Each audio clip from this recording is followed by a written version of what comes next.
La législation en matière de vaccins est la suivante. 3 injections obligatoires pour un enfant de moins de 2 ans, le fameux DT polio, diphtérie, tétanos, poliomyélite.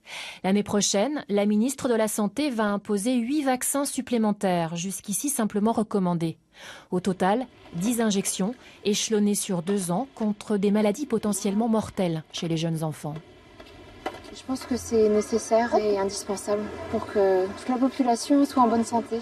Pour les conseils du pédiatre, pour nous, on le suit et puis on a confiance. Je trouve que 11, c'est beaucoup. Et peut-être qu'il y en a dedans qui ne sont pas vraiment utiles à 100%. Voilà. Pourquoi 11 vaccins, désormais obligatoires en France ?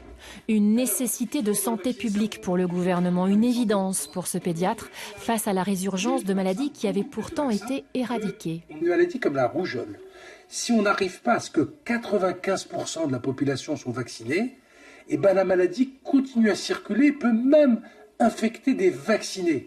Pourquoi ? Parce que le vaccin ne protège pas à 100%, il protège à 98%. Donc cette idée de dimension collective à la vaccination est fondamentale. Si la France est l'un des pays européens les mieux protégés contre la diphtérie, le tétanos et la poliomyélite, les Français restent plus méfiants concernant les autres vaccins non obligatoires, suspectés pour certains de provoquer des maladies telles la sclérose en plaques. Il y a 8 ans, la campagne de vaccination ultra médiatisée contre la grippe H1N1 n'a pas davantage rassuré. 94 millions de vaccins commandés pour 6 millions seulement utilisés. En tous les cas, le refus de vaccination peut être puni de 6 mois de prison et de 3 750 € d'amende pour les parents, des sanctions rarissimes. En revanche, l'accès à l'école, en crèche ou en centre d'accueil collectif pourra être refusé en cas de défaut de vaccin. Autre décision du gouvernement qui a ses détracteurs, celle de rendre obligatoire 11 vaccins à partir du 1er janvier 2018. Certains y voient une atteinte à leur liberté. Ils ont manifesté aujourd'hui à Paris. Alors quels sont leurs arguments et en refusant de se vacciner, mettent-ils les autres en danger? Réponse Caroline Bell et William Vilma.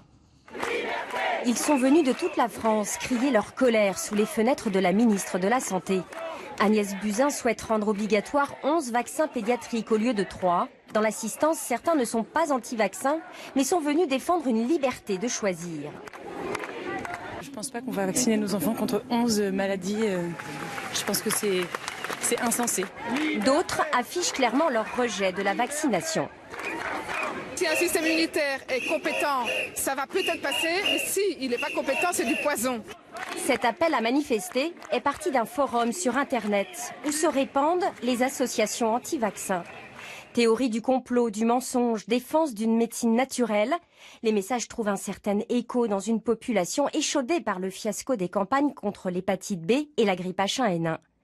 Comme 41% des Français, Céline n'a plus confiance. Dans quelques mois, elle vaccinera sa fille, mais avec appréhension. Bien entendu, j'ai envie de protéger mes enfants, qu'ils n'attrapent pas toutes ces maladies pour lesquelles on a fait d'énormes progrès. Maintenant, quand on me dit que dans les vaccins que je vais leur injecter, il y a de l'aluminium, c'est quand même injecté directement sur des petits enfants avec un système immunitaire qui est quand même plus faible. Pour rassurer des parents inquiets, cette journaliste scientifique a étudié vaccin par vaccin, leur fonctionnement, leur efficacité, leurs éventuels effets secondaires. Elle démontre que les politiques vaccinales ne collent pas toujours à la réalité sanitaire. C'est pas parce que quelques pourcentages de la population ne se feront pas vacciner demain qu'on va se retrouver face à une urgence sanitaire avec des centaines de morts. Non, c'est d'informations dont on a besoin pour avoir une confiance installée et une confiance basée sur des faits accessibles en 3 clics sur Internet. Dans quelques semaines, les parlementaires doivent se saisir du débat et voter ou non le passage de 3 à 11 vaccins obligatoires. Il n'y a plus beaucoup de suspense, mais par superstition, il faut attendre l'annonce officielle pour se réjouir. La France accueillera-t-elle les Jeux Olympiques de 2024 ? Réponse mercredi à Lima au Pérou. Et vous le voyez, la délégation française est arrivée sur place ce matin. Elle participera au vote. Vous avez reconnu Anne Hidalgo et Tony Estanguet, tout sourire, qui n'ont, on peut le dire, pas l'air très inquiets. C'est un débat qui divise les Français depuis l'apparition du vaccin. Faut-il les rendre obligatoires ? La question ressurgit puisque en janvier, la liste va s'allonger. Les 2 camps s'affrontent. D'un côté, ceux qui se méfient, de l'autre, ceux qui disent c'est indispensable. Nina Masson, Irina Fourny et Sophie Hernandez nous donnent les arguments des pour et des contre. Pour. Contre. Pour. Contre. Pour. Contre. Faut-il augmenter le nombre de vaccins obligatoires ? Il n'y a pas de grands problèmes de santé publique liés à l'insuffisance vaccinale. Donc en fait, il n'y a pas de raison, sauf une certaine crainte ou une certaine agitation, de passer à des mesures type obligatoire. Le risque vaccinal, il est tout geste médical comporte un risque, mais il est extrêmement petit face aux bénéfices à la fois individuels et collectifs. Aujourd'hui, seuls 3 vaccins sont obligatoires contre la diphtérie, le tétanos et la poliomyélite. À partir de janvier 2018, 8 vaccins s'ajoutent à la liste, ce qui représente 10 injections étalées sur 2 ans. Selon vous, est-ce vraiment utile ? Le principal, comme on dit, c'est la santé des enfants, quoi. Donc oui. 10 sur 2 ans, je trouve pas ça choquant. Ça me fait un petit peu mal avant, mais bon, là ça fait plus mal. On ne sait jamais ce qu'on met dans le corps des enfants par la suite, ce qui peut se passer. Peur des effets secondaires, doute sur l'efficacité, la méfiance est surtout due à un manque d'informations. Il y a des pédiatres qui conseillent, il y en a d'autres non. Nous, on est un peu dans le flou total. Pas de vaccin obligatoire. Le vaccin, c'est la décision des parents. Pour éradiquer une maladie, il faut que 90 à 95% de la population soit vaccinée. Ça, ce sera la même santé pour tout le monde. Le nombre de personnes qui sont sauvées par la vaccination est largement plus important que le nombre de personnes qui pourraient être affectées par des problèmes secondaires. Nous avons interrogé 25 personnes et 68% d'entre elles étaient pour la vaccination obligatoire. 70e anniversaire de la mort du maréchal Leclerc. On en arrive maintenant à la deuxième partie de ce journal. Vous le voyez à côté de moi, notre vie quotidienne, comme tous les jours dans cette édition de 13h. Et d'abord avec l'envie de la ministre de la Santé de rendre obligatoire bientôt peut-être 11 vaccins destinés aux enfants. Aujourd'hui, il n'y en a que 3. Des maladies comme la rougeole reviennent. Trop de Français semblent méfiants à l'égard des vaccins. Que pense-t-il de cette possible obligation? Quelques réactions à Caen avec Antoine Delcourt et Antoine Pocry. Passer de 3 vaccins obligatoires à 11 pour les enfants en bas âge. Dans ce cabinet, l'idée rend les parents perplexes. 11, ça commence à faire quand même beaucoup, surtout quand ils sont tout petits comme ça.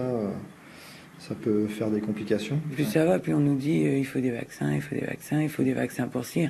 Et avant, on vivait sans tout ça et voilà, on s'en portait pas plus mal, quoi. L'objectif de la ministre est pourtant d'améliorer la santé des enfants. Aujourd'hui, avec l'obligation du DT polio, ils sont tous vaccinés contre la diphtérie, le tétanos et la poliomyélite. Pas suffisant pour ce généraliste, d'autres maladies infantiles sont en recrudescence. La rougeole, il y a eu beaucoup de cas. La coqueluche, il y a beaucoup de cas nouveaux qui peuvent être très embêtants pour des jeunes enfants. Problème, les vaccins associés à ces maladies ne sont pour le moment que recommandés. Les rendre obligatoires serait-il nécessaire? Ce médecin s'interroge. Au quotidien, et c'est avec l'entretien entre les parents et le médecin que la motivation se fait. Motiver les gens par l'obligation, je ne sais pas si c'est vraiment la solution. D'après la ministre, cette obligation ne serait que temporaire, 4 à 5 ans, le temps de convaincre les parents. Voilà. Et Asdine en parlait sur les vaccins, c'est un sujet qui intéresse tout le monde et vous n'êtes pas content. Pourquoi? Non, parce qu'on voit que le taux de couverture vaccinale pour justement tous les vaccins qui n'étaient pas obligatoires avait tendance à ne pas être optimal avec tous les problèmes que cela peut entraîner. Vous savez, la politique vaccinale, c'est une des politiques publiques de santé parmi les moins coûteuses et les plus efficaces. Et ça a permis d'éradiquer un certain nombre de maladies. D'ailleurs, il y a un certain paradoxe de voir la France qui était à la pointe des progrès en matière de vaccins et de voir que c'est un des pays où l'hésitation vaccinale est parmi les plus élevées. Donc c'est un vrai sujet. Donc il faut davantage communiquer, davantage expliquer que se vacciner, c'est se protéger soi-même et c'est protéger aussi les autres.